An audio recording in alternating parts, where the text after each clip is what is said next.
बिस्मिल्लाहिर्रहमानिर्रहीम। My name is Atif Afzal और WordPress की कोर्स के साथ आपकी खिदमत में हाजिर हूँ। आज की क्लास में मैं आपको थीम्स लेआउट के बारे में बताऊंगा। थीम्स के सेक्शन में मैंने थीम्स के बारे में आपको बताया, तो मैं थीम्स लेआउट के बारे में भी आपको बताना चाहूंगा कि थीम्स लेआउट क्या होती हैं।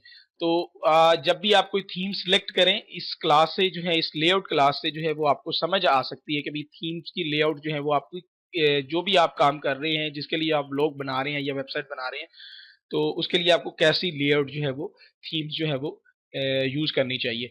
खैर, उसके लिए जो है मैं यहाँ पर वेबसाइट ओपन करता हूँ।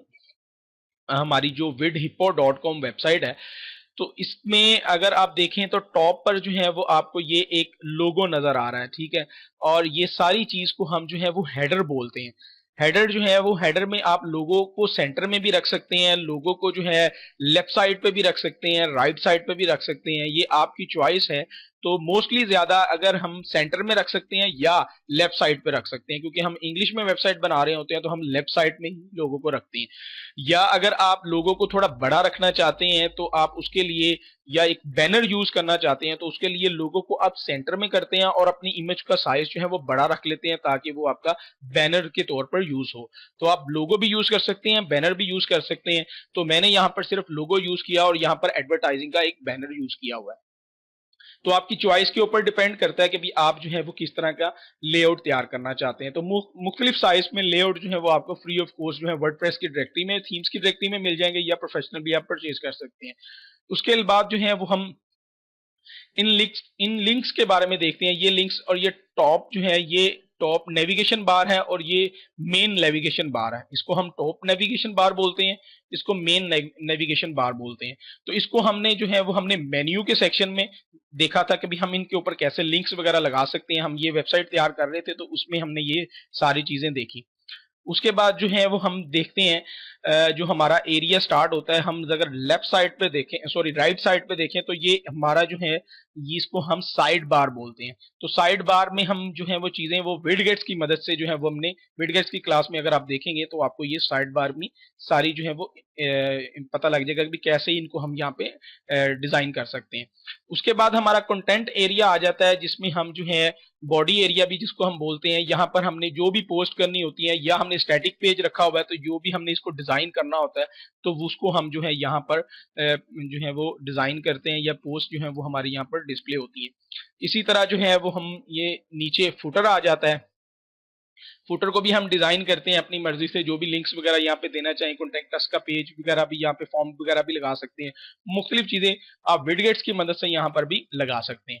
उसके बाद जो है मैं आप लेआउट जो है वो, इस लेआउट के बाद जो है कोई और भी लेआउट यूज कर सकते हैं। जरूरी नहीं कि एक ही साइड बार के ऊपर आप काम कर सकते हैं।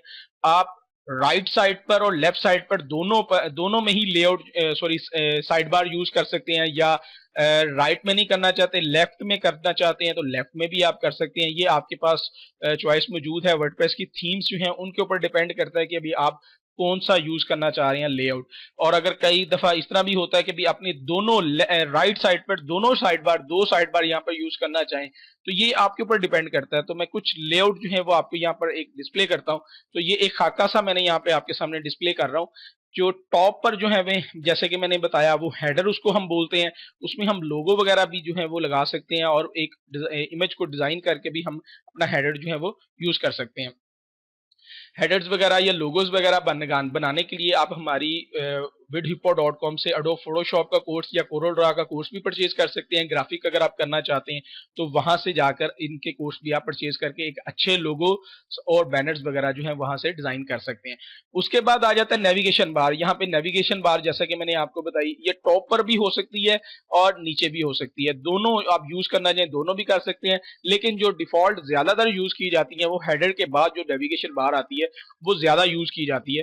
टॉप वाली नेविगेशन बार जो होती है वो कम यूज की जाती है। अगर दोनों यूज करना चाहें दोनों भी कर सकते हैं। उसके बाद राइट और लेफ्ट, राइट लेफ्ट साइड पर साइड बार, इनको हम साइड बार बोलते हैं। जो वर्डप्रेस में जो है इनको हम कॉलम जो है, अक्सर आप देखते हैं कि वर्डप्रेस में जब थीम फिल्टर करने जाते हैं तो आप चेक करने के लिए वो कॉलम्स बोलते हैं, तो ये इनको कॉलम्स बोलते हैं हम, कि आपको 2 कॉलम्स वाली चाहिए या 3 कॉलम्स वाली चाहिए या 4 कॉलम्स वाली चाहिए। उसके बाद जो आ जाता है जी, यहाँ पर हमारा पेज बॉडी या कंटेंट एरिया, यहाँ पर हम पोस्ट वगैरह जो है वो यहाँ पर डिस्प्ले की जाती हैं।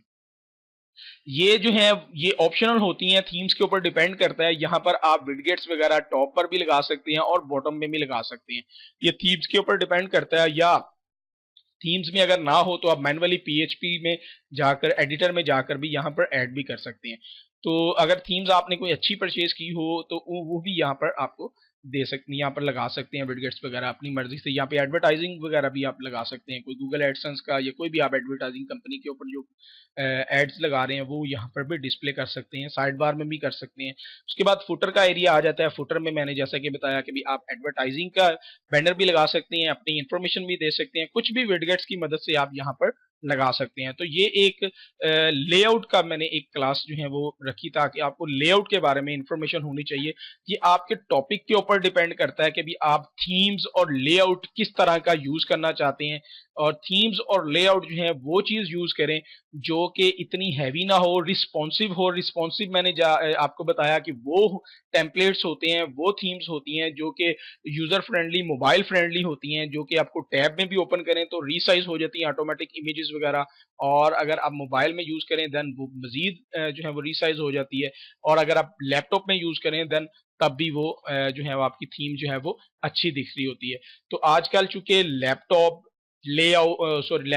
टैब्स और मोबाइल्स में वेबसाइट भी ज़्यादा ओपन होती हैं, क्योंकि 3G की मदद से लोग जो हैं उनमें, या वाईफाई की मदद से वो उनको ओपन करते हैं। तो वो चीज़ें जो हैं वो बहुत ज़रूरी हैं, उनको भी मद्देनज़र रखना चाहिए, क्योंकि आजकल मोबाइल्स में बहुत ज़्यादा वेबसाइट ओपन होती हैं।